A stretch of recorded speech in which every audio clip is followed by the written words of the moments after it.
So dear student, we are going to learn about the practical way of cracking. In previous video, I was just discussing about the cracking, but unfortunately the video stopped. So now I'm again doing the same part with the practical way of cracking, how we are going to crack an alkane in the lab. So here we have a hard glass tube. This is a hard glass tube.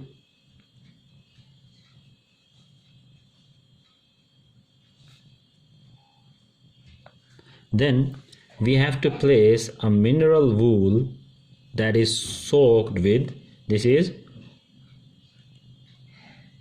mineral wool soaked with liquid alkane.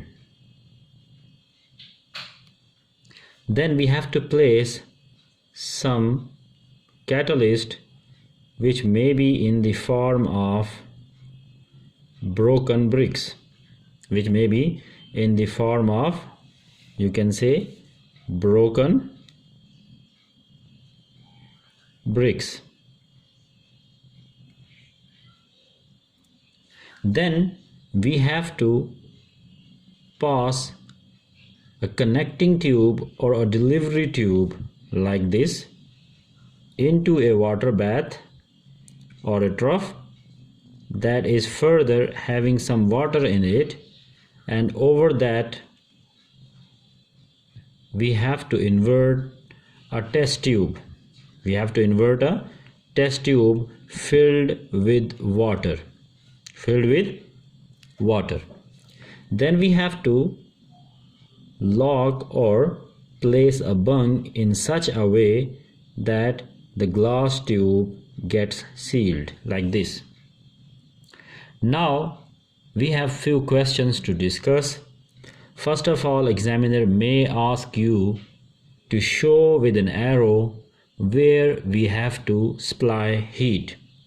First of the question which we have to discuss, where we must supply heat. So the answer is at this position and at this position. So with an arrow I am indicating here we have to heat and at this position we have to heat. So we must have to heat the mineral wool and we must have to heat the broken bricks. The next question that may be asked, it is, what is the purpose of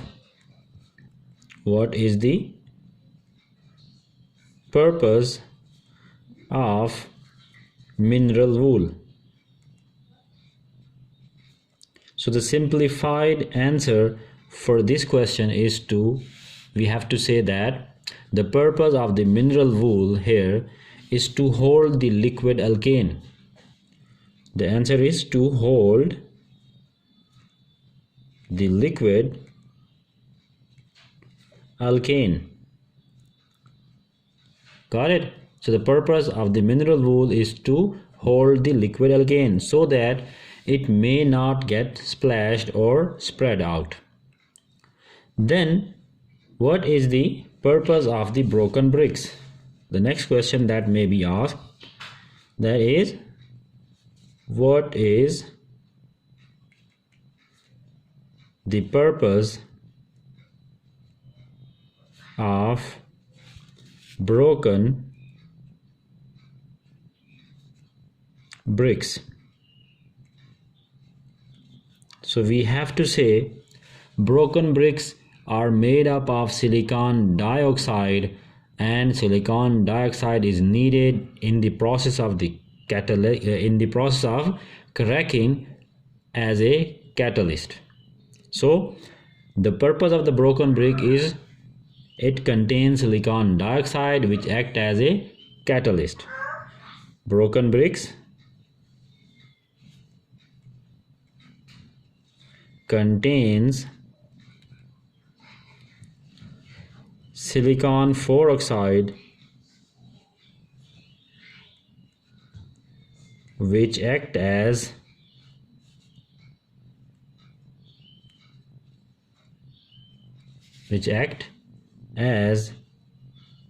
catalyst in the process of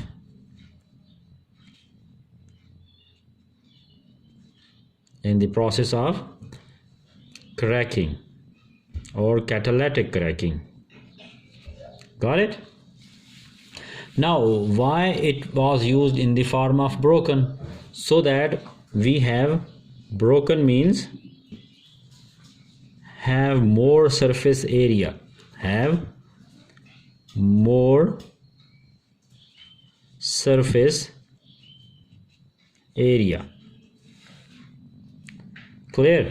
So you must have to notice that we are going to take the broken bricks which act as a catalyst, as contains silicon dioxide or silicon 4 oxide, and broken means having more surface area. So these are the few questions, and then some of the other questions are which we have to discuss. Whenever we start heating, then what happens? It will start to crack. As a result, we will get alkene. Mostly we are getting hydrogen, or mostly we are getting ethene. Got it? So when the gas is collected over here, the level of the water start to fall, and in that place gas ethene is collected. So sometime examiner may ask that why the first few test tubes discarded during the or by the end of the process. The question may ask why the first few tubes discarded. Why the first few test tubes collected by the cracking or during the cracking, during the process of cracking, discarded. So the answer is, as the gas is collected over water, so it may absorb some of the water in it, and as a result the gas collected contains some moisture in it, and it means that the gas is not pure. That is why we must have to discard the first few test tubes, so that we may not have damp gas or impure gas. So the answer for the question is, we can say, as the gas collected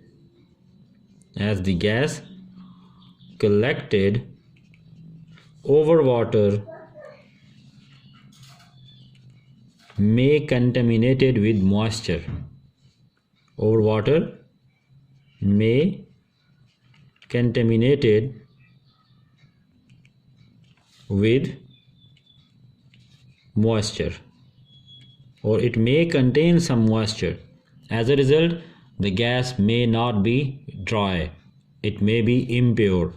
That is why when we are going to collect some of the gas in the test tube through the water, it may be contaminated with water by absorbing some of the water. That is why few test tubes may be discarded. So this is in case the question may ask by the examiner in exam, so you have to the knowledge in your mind and you can answer properly. That is why I'm discussing it. Next question, that is very frequently asking question, it is why the delivery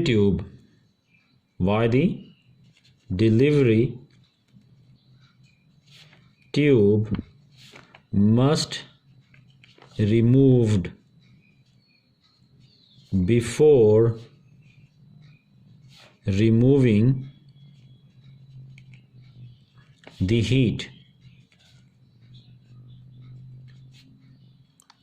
You have to understand it. The question, the examiner may ask why we must have to remove this delivery tube from the water bath first or from the test tube first before removing the heat. So you have to understand this. When we are heating this glass tube, due to this, all of the air and the gases get more heat energy and escape through this tube. And here we may observe, or here we are experiencing the vacuum. So when we remove the heat before removing this tube, due to the vacuum, a suck back action takes place. As a result, water from this water bath flow back into the test tube or into the hard glass tube. Water is colder as compared to the temperature of the glass tube, and due to the sudden change in the temperature, the tube or the glass tube may crack. So you have to understand it.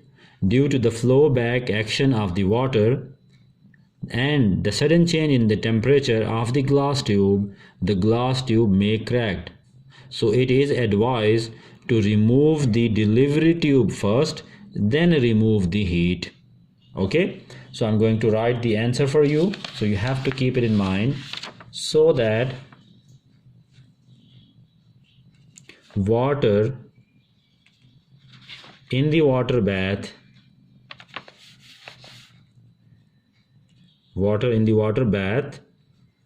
may not flow back or suck back into the glass tube, and the glass tube may not get cracked. And to avoid the cracking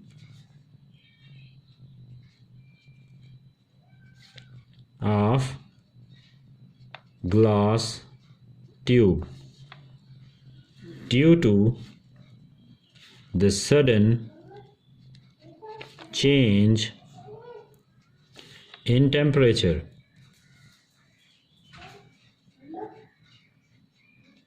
okay, so this is the possible answer that you may write during your exam, but it purely depends how many marks this question have. Accordingly, you have to choose less words, but you must have to keep in mind what is the concept behind. Hopefully you understand it. What is the purpose of removing the heat first before removing the delivery tube? Okay. Now this is all about the cracking, and hopefully you understand that. Here are some few questions that may ask, that is about the test of the ethene gas.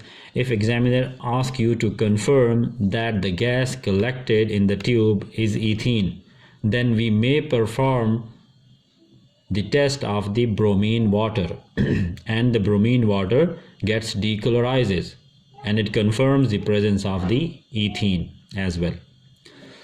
So now we are going to discuss the last reaction of alkane, and which is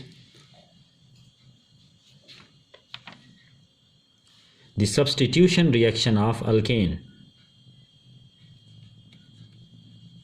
The substitution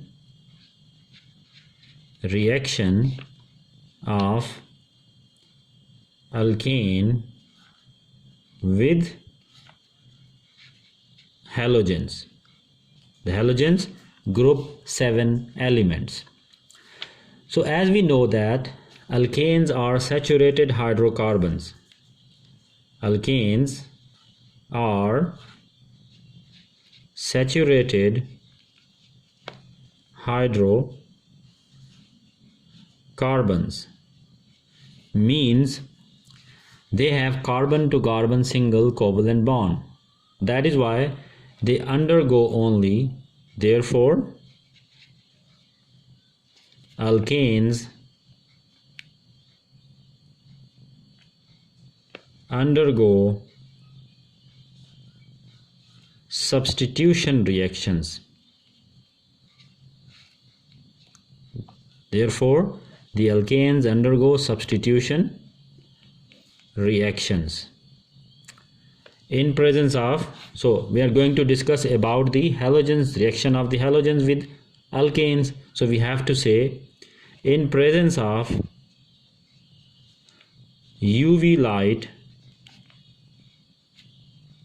alkanes react with halogens and produces substituted halogen alkanes, or we can say that produces halogen derivative of alkanes, halogen derivatives of alkanes, or in very short we can say halogenoalkane. Halogenoalkane means they contains a halogen instead of one of the hydrogen. Got it? So as we discussed that the alkanes are saturated hydrocarbons, therefore they are comparatively unreactive. To make the halogens reactive, we must need the presence of UV light. This UV light help alkanes to react with the halogens. So you have to remember, now generally if we are going to take any of the alkane and try to react with it any halogen, so we need UV light. We need what? UV light, ultraviolet light. Instead of, or without the UV light, the reaction may not take place. That is why this type of the reaction is called as photochemical reaction. This type of the reaction is called as photochemical reaction, and you have to keep that in mind. Photo stands for the rays or the light energy. So in presence of the light, all those reactions which are only taking place in presence of the light are considered as photochemical reaction. And the best example of the photochemical reaction that you priorly know, that is photosynthesis. Photosynthesis. Got it? And now the other example which is now added into your knowledge, it is the reaction of the alkanes with the halogen. This is also the example of photochemical reaction, as it only takes place in presence of the UV light, and this reaction is light dependent. That is why this is a photochemical reaction. So in this reaction, when halogen react with any alkane, we get halogenoalkane plus we get hydrogen halide. We get hydrogen. So this is the general expression. When alkane react with the halogen in presence of the UV light, we get halogenoalkane and hydrogen halide. If we specify this reaction by taking example of the propane, and reacting it with chlorine, what we are going to get? We must need what? UV light. As a result, we will get chloropropane, and along with we will get hydrogen chloride.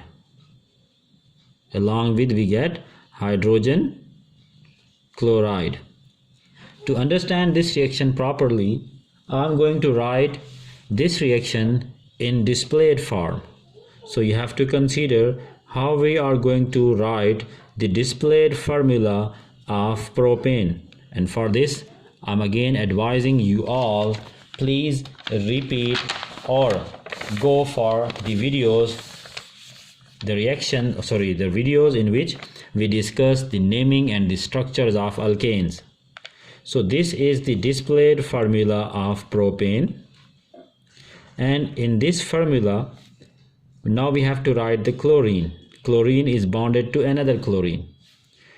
In presence of the UV light, the same condition, the UV light will be the same condition that we must have to provide, otherwise the reaction will not take place.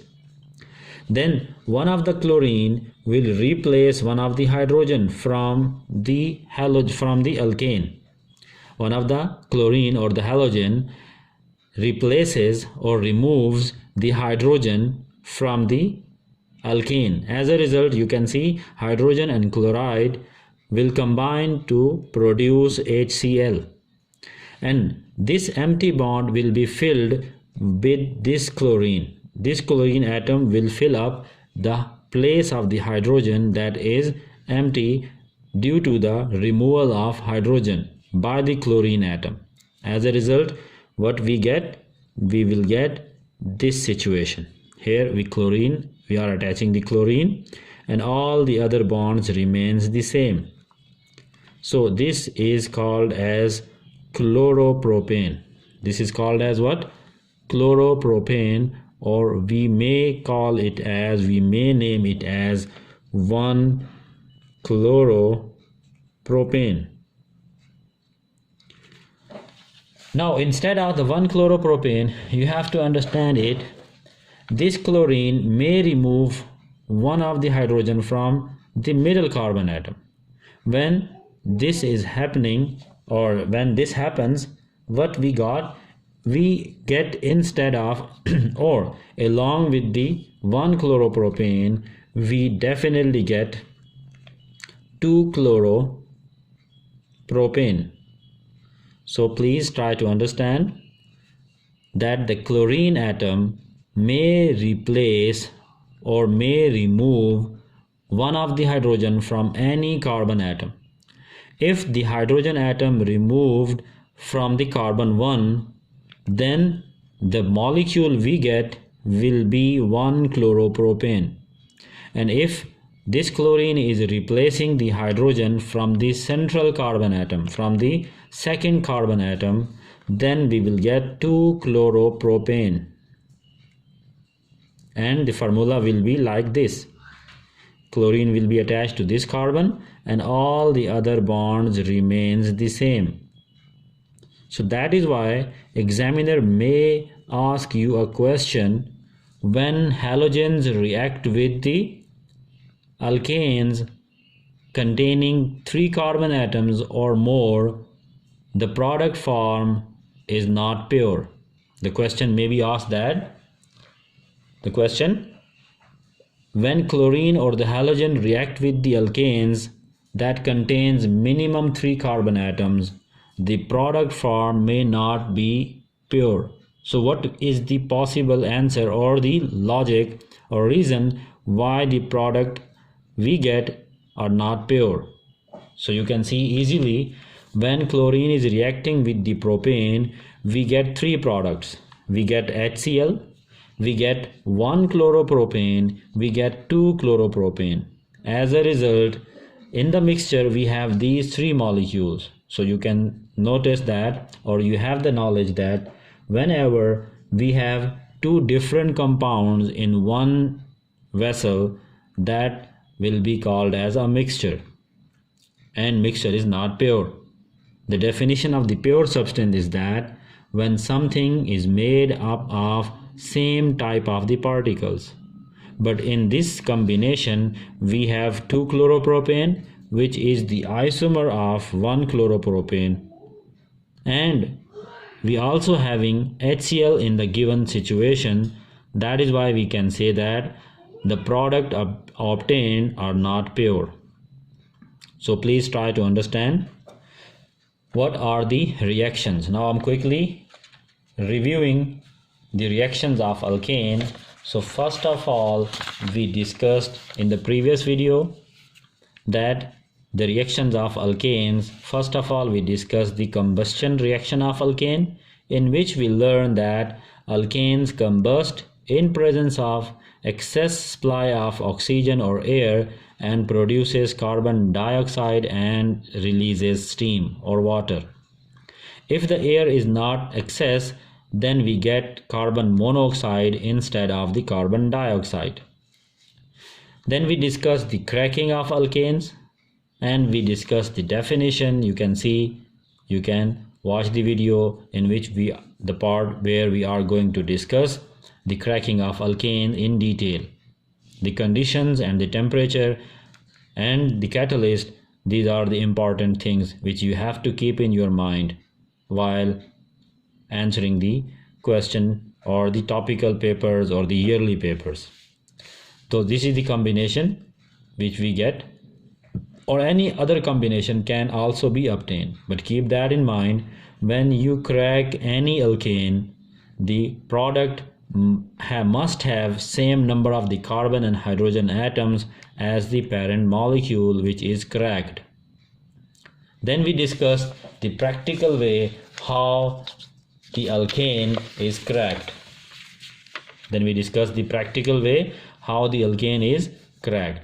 And we also discussed few of the questions that may arise during the process of the cracking done in the lab.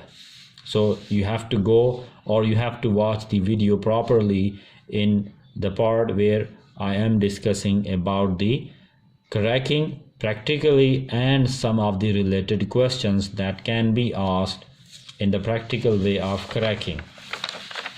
Then we'll discuss the last reaction of the alkanes, that is substitution reaction, and we discussed that it can take place only in the presence of UV light. That is why the substitution reaction of alkane is considered as the photochemical reaction. Got it? We get two types of the compounds. One is halogenoalkane and the other one is hydrogen halide. If we specifically take an example of chlorine reacting with the propane, then we may get 1 chloropropane and 2 chloropropane along with the hydrogen chloride. That is why we are saying these are the isomers of each other, and as in the reaction mixture we have two different molecules, so the reaction mixture is not pure. So you have to keep all this in mind. Okay, you have to keep all this information in your mind. Now you have to remember what is the use of alkane. So uses of alkanes. So simply you have to say this is a hydrocarbon. This is a hydrocarbon, mean contains only carbon and hydrogen, and hydrocarbon are mainly used as fuels. It is mainly, or hydrocarbons are mainly used as fuels. So this is all about the reactions of the alkanes. We already discussed the naming and structure of alkane. So please, you have to, if you don't have the enough knowledge about the alkanes naming and structure, then it is advised to go back and watch those videos which are related to the naming and structures. Then inshallah in the upcoming video I will discuss the reactions of alkenes. That is very, very important. Okay, so share this video with your friends, and if you have any query, then you may ask the question directly. Okay, or you may comment your question. I will inshallah try to answer as soon as possible. So student, take care of yourself. Allah Hafiz.